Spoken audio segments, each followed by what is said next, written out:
What is up, App Nation? It is Steve P. Young, founder of appmasters.com, the place you go when you want action-packed content related to helping you grow your app downloads and, more importantly, those revenues. And to grow those revenues, you want to have some customer feedback. So I know we talk a lot about scale and growing that user base, but you might get more customer support. So what's the best way of handling the influx of new support tickets coming in? Well, we believe it's chatbot marketing. We're here to break it all down, the benefits, how to really set it up, and do people prefer a real person? I brought on Samantha Payne. She is the VP of Customer Success and Growth at HelpShift, the app first, customer first support platform. Samantha, Sam, welcome to the show. Thanks, Steve. It's great to be here. Sam, let's break it down at first. Like, when I'm thinking about chatbot marketing, I'm like, all right, it's going to be a bot. It's going to be automated. I'm talking to a robot, not a real person.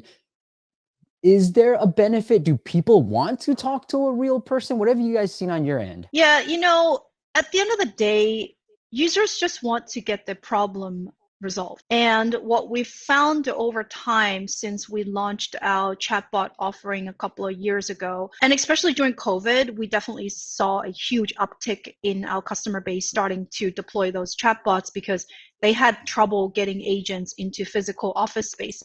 What we found is that customers that actually had remote agents were actually able to handle the growing issue volume much faster than customers who had agents in physical offices. At the same time, we saw that the number of customers and the amount of tickets they were automating actually started going up as people were locked down in their homes and playing mobile games, right? And even people that didn't play mobile games before started to try mobile games.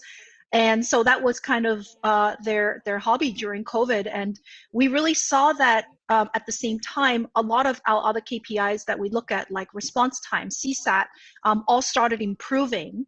And the number of agents started going down as automation ramped up. So that was the kind of the trend that we saw during the 2 years of COVID, and we found that really interesting. And we're able to basically validate that at the end of the day, as long as they're able to get their problem resolved, they don't really care whether they're talking to a bot or an agent. Now, there are some more complex problems that still need human involvement.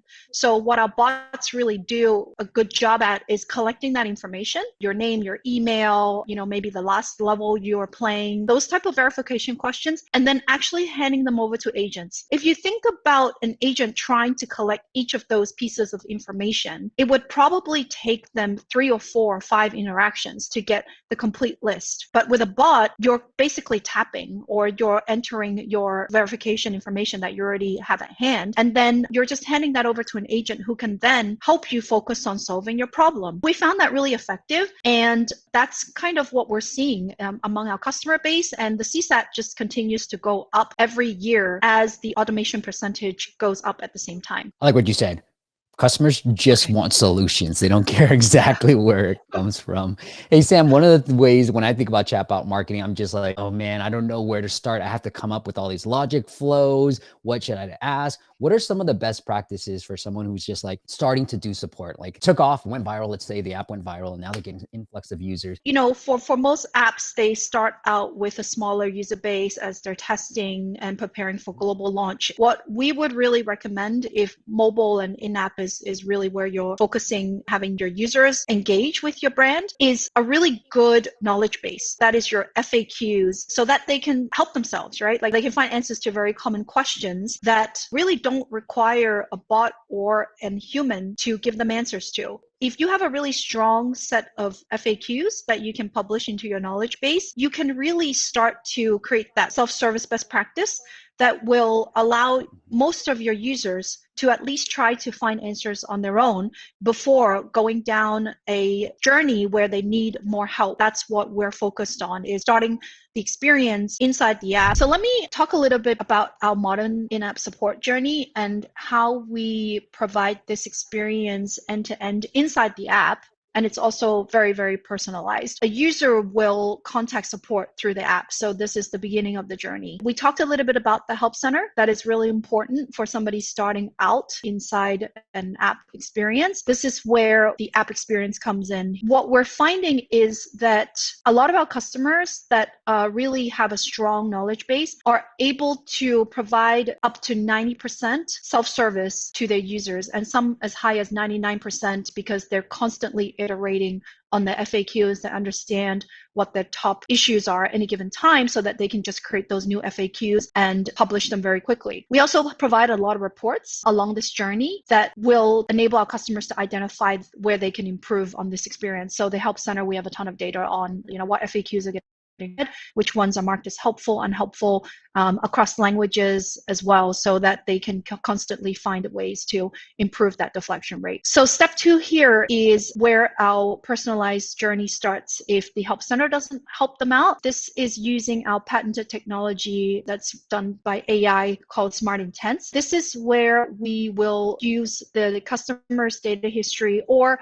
if they're a new customer coming from another tool, we can use their ticket history to run AI models to identify the top problem types. Once we're able to see that the problem types, we'll kind of build out their intent models, and we'll surface those to their users when they say, I need more help, after going through an FAQ.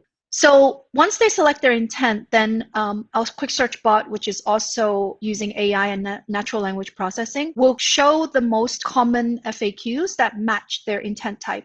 And because this is done by AI, the users who select this FAQ that matches the intent will continue to increase the accuracy of the AI. Over time, we do see this deflection rate improve, and currently we're seeing about on average 9% deflection across all of our customers who are using this quick search bot, with some customers getting as high as 30%. And all it takes is really a good quality set of FAQs so that they can try to enable the users to self-serve. Now, the next step here is a custom bot. So if the quick search bot doesn't help them out, then the custom bots will trigger. And these custom bots are very use case specific, tied to the intent that they selected at step 2. So the quick search bot is there to help them to start to collect some information or answer some of the questions that the quick search bot couldn't. And at that point, our customers can decide based on the intent category, based on the type of user you are, based on any other traits that they're trying to look at how to provide the service to them, at what level of service they need to provide. Then they will decide whether the bot can fully handle the problem or if it should get handed over to an agent. For example, if I'm a premium user, when the custom bot is done, they might prefer to still have a human engage with that premium user to ensure that their problem is fully resolved and that they're happy with the experience. Or if there's a more complex problem that custom bots can't solve related to legal questions or policy questions that they still want a human to handle that, then the custom bot can hand over that type of issue to an agent, who can then use the information collected earlier on by the bot to try to resolve the user's problem. And because some of the upfront legwork has already been done with steps 2 to 4, then the agent can easily understand how far they've gone in trying to solve the problem on their own, and then where they need to continue to provide support to help them to get to resolution. Once the problem is solved, then our feedback bot kicks in. So at any given time, the conversation can end, and then feedback bot can kick in if the user says, okay, my problem has been solved. So this is all controlled by the user in the user's own time and to the preference of where they want to go next. So once the conversation ends, our feedback bot will kick in and it will ask them how their experience was, and that 5-star rating will come up. And then based on the star rating, they can set up different workflows. Like, for example, the 4 or 5-star could ask them for a rating at the App Store. 1, 2 can ask them for more feedback on why they gave such a low rating and how they can improve. Things like that. So that is all being controlled by our customers based on the personalization and the information they want to collect along this journey. Once feedback bot is done interacting with the user, then they just exit the support experience and they are brought back inside the app where they left off, and they can continue with whatever they want to do inside the app or go somewhere else inside the app to continue exploring on their own. So all of this is done inside the app, and it looks like it's branded to our customers' own branding so that everything looks very seamless and connected for the user. Damn, what I really want to see next is all the stuff that we've been talking about, the flows, the automation, the custom bots. Can you show me how easy this is or how difficult it is to set this up? Definitely. Let's get into the demo. Here's one of our fintech demo apps. It's just a simple trading app that we created. Here's our help center. This is branded to look like the app. You can see the FAQs are inside the app. There's popular articles, and this is generated based on user clicks on what they're searching for as well. And they can search as well using the search terms if they need to do that. Now, if the help articles don't help them, then that's where they can click on the contact us icon, and the Smart Intents experience is what you're seeing here. From here, you can type in a problem or you can select your problem. For the demo, we have typed in the problem and we just said my wallet is missing. So before I even type anything else, it's showing me, okay, here are popular intents that match what you're saying.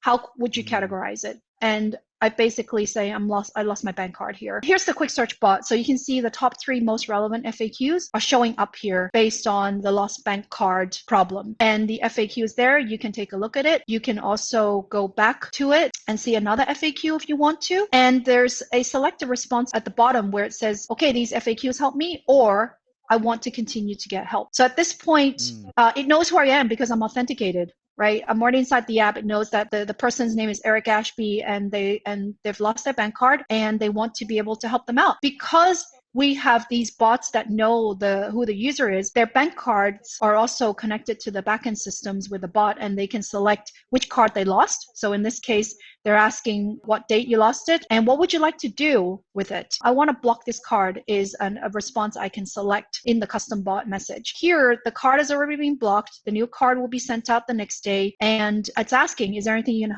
help with? And here you can say, no, I'm all done for now, in which case the feedback bot will come up because your problem has been resolved. If you wanted to chat with an agent because you want to maybe check whether any transactions were made on the card while it was lost, you could do that. Or if you really, that's all you need and you just need a new card, there's no other transactions that have been made and no other concerns, then you can say, no, I'm all done for now, and the feedback bot comes up. So this is rating the experience. Did we answer all of your questions? If you say yes, then the star rating will pop up. If you say no, it can redirect you back to a flow that sends you to an agent or sends you to the bot again, so you can select another problem that you need help with. Based on the rating here, you can see we gave somebody a 3 stars. It can ask you the main reasons. So what are these reasons? And these reasons are all created by our customers as well, based on how they want to collect this information, how they want to measure things. And you can select a response there. And then at that point, it will confirm again, is there anything else we can help you with? Is there anything else we can improve on? And if you say, nope, that's it,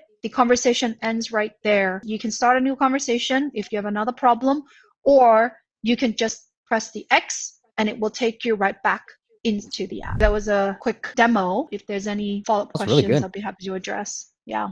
It's a very nice experience, right? Very seamless. You probably did that in like 2 minutes instead of waiting on a 5-hour phone call, which I experienced during COVID. It was just like insane. Hey, Sam, anything I missed that you want to make sure we cover? To our viewers, trying to build this journey is really not as hard as you think. We tried to get our customers set up in 30 days. We know what are the most common problem types across some of these verticals that service customers in the same way, and we can definitely get you started up and running in 30 days or less. Our SDK is on over 3 billion mobile devices. We provide support on the most common development frameworks that you know of, like iOS, Android, Unreal, Unity, Cocoa, Xamarin, React Native. So we are very much experts in this space and would love to help anyone who wants to get started on this journey. One thing I want to hit on, it is the app first support for app first companies. And here's a case study if you guys want to check it out too. So they'll just take our word for it. Our customers are getting quicker responses. Chatbot system solves many issues without an agent. We've been able to focus our agents on more complex problems. I love that. And so check out, I'm going to have a hard time saying this financial. Gerboso. Okay. So 17-hour reduction in average customer wait time, 20% improvement in resolution, only 3 weeks, like Sam said, to deployment and integration with all that stuff. Sam, the other thing that is like, Your agents are probably happier. Look, improving the productivity of our agents, HelpShift allowed us to work with prioritizing queues of customer issues, which helped us a lot to optimize the team's routine and improve our response time. And I bet you the agents are actually more happier having to solve these more complex problems than some of these mundane ones that can be easily solved with a chatbot. So I love that quote in here. Exactly. Yeah. Yeah. No, absolutely. We're seeing a lot of our customers say this. The agents feel like they're doing more meaningful work instead of answering repetitive questions.